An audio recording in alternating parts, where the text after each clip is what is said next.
Voici un document exceptionnel et hautement symbolique dans l'histoire de notre héros national, Patrice Lumumba.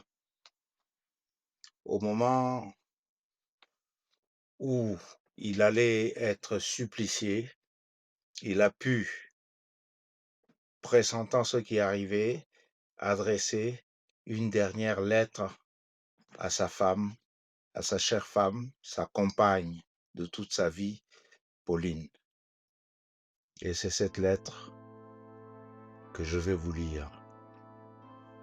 Ma compagne chérie, je t'écris ces mots sans savoir s'ils te parviendront, quand ils te parviendront et si je serai en vie lorsque tu les liras. Tout au long de ma lutte pour l'indépendance de mon pays, je n'ai jamais douté un seul instant du triomphe final de la cause sacrée à laquelle mes compagnons et moi avons consacré toute notre vie.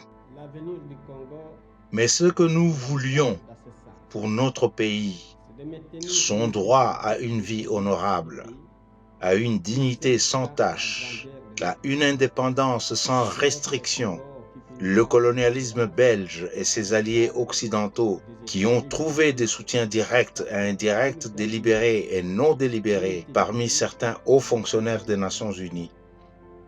Cet organisme en qui nous avons placé toute notre confiance lorsque nous avons fait appel à son assistance, ne l'ont jamais voulu. Ils ont corrompu certains de nos compatriotes. Ils ont contribué à déformer la vérité et à souiller notre indépendance. Que pourrais-je dire d'autre? Que morts, vivants, libres ou en prison sur ordre des colonialistes, ce n'est pas ma personne qui compte, c'est le Congo, c'est notre pauvre peuple dont on a transformé l'indépendance en une cage d'où l'on nous regarde du dehors, tantôt avec cette compassion bénévole, tantôt avec joie et plaisir. Mais ma foi restera inébranlable, je sais. Et je sens au fond de moi-même que tôt ou tard, mon peuple se débarrassera de tous ses ennemis, intérieurs et extérieurs, qu'il se lèvera comme un seul homme pour dire non au capitalisme dégradant et honteux et pour reprendre sa dignité sous un soleil pur. Nous ne sommes pas seuls. L'Afrique, l'Asie, et les peuples libres et libérés de tous les coins du monde se trouveront toujours aux côtés de millions de Congolais qui n'abandonneront la lutte que le jour où il n'y aura plus de colonisateurs et leurs mercenaires dans notre pays. À mes enfants, que je laisse et que peut-être je ne reverrai plus, je veux qu'on dise que l'avenir du Congo est beau et qu'il attend d'eux, comme il attend de chaque Congolais, d'accomplir la tâche sacrée de la reconstruction de notre indépendance et de notre souveraineté.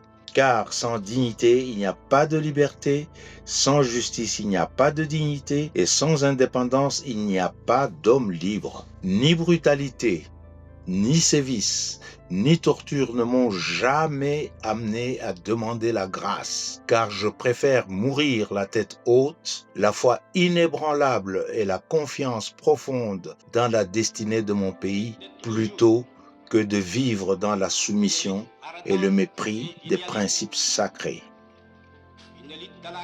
L'histoire dira un jour son mot. Mais ce ne sera pas l'histoire qu'on enseignera à Bruxelles, à Washington, Paris ou aux Nations Unies, mais celle qu'on enseignera dans les pays affranchis du colonialisme et de ses fantoches. L'Afrique écrira sa propre histoire et elle sera au nord et au sud du Sahara une histoire de gloire et de dignité. Ne me pleure pas, ma compagne.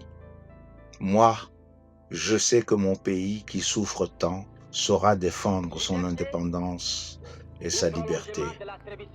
Vive le Congo, vive l'Afrique. Patrice Lumumba. Et l'esclavage, il n'y a pas de compromis.